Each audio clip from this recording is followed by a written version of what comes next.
Diva Beauty Drink. Kembalikan cantik mudamu.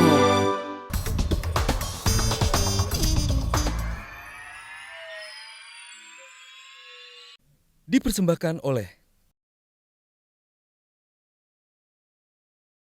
Di mata Najwa, saya ingin kita bisa dengar tentang sosok Wiji Tukul. Saya mau ke Mas Wahyu dulu. Jadi bersaudara 3 orang. Mas Wahyu yang paling bungsu. Wiji Tukul jadi yang paling tua. Paling tua. Hubungan Anda dekat dengan kakak? Iya, kami bertiga sebenarnya sangat dekat ya, karena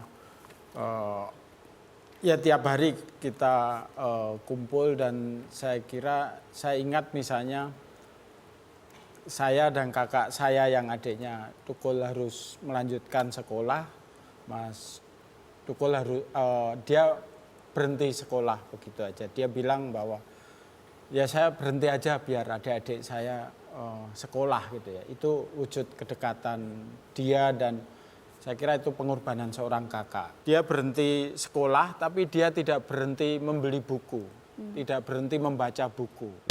Diva Beauty Drink. Kembalikan cantik mudamu.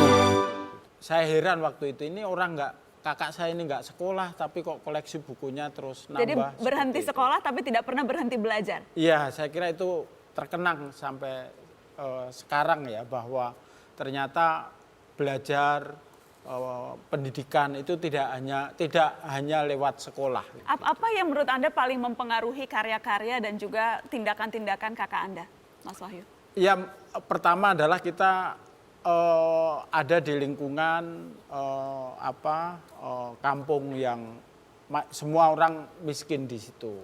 Bapak saya tukang beca, ibu saya buta huruf ya. Jadi apa yang Tukul lakukan itu tidak berjarak, karena dia sebenarnya juga melakukan atau memperjuangkan apa yang dia rasakan. Di beberapa puisinya dia juga tulis bahwa apa yang dia tuliskan adalah apa yang dia rasakan gitu.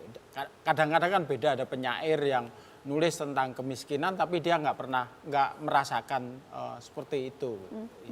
Bisakah cerita ke kami keseharian, menggambarkan keseharian dan bagaimana kemudian bentuk-bentuk perlawanan itu dilakukan bahkan sejak keseharian? Diva Beauty Drink. Cantik diva, cantik sesungguhnya.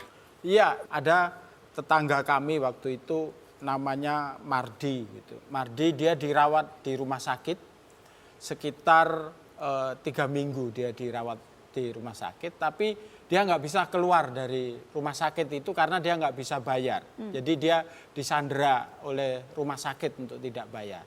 Nah waktu itu Mas Tukul ngajak teman-temannya untuk dalam tanda kutip menculik dia dari rumah sakit. Ya, artinya ada yang menggantikan dia tiduran di rumah sakit, kan dia udah sembuh gitu ya. Jadi dia salin baju gitu. Nah, Mardi ini kemudian salin baju orang lain sehingga ketika dia keluar rumah sakit itu nggak kelihatan sama petugas itu karena dia pakai topi gitu. Sampai di rumah kemudian temen yang menggantikan itu kan mudah ya, dia masuk ke toilet, dia ganti pakaian, dia keluar, tiba-tiba kamar yang tempat Mardi dirawat itu kosong gitu. Nah 2 atau 3 hari didatangi petugas dari rumah sakit ditagih. Nah petugas yang nagih itu kemudian dicegat bareng-bareng sama pemuda kampung seperti itu. Nah itu saya kira bentuk kenakalan yang saya kira itu juga bentuk ekspresi bahwa ya ini kita orang miskin, kita butuh sehat, tapi kalau kita dirawat di sandera ya kita nggak bisa bayar apa-apa.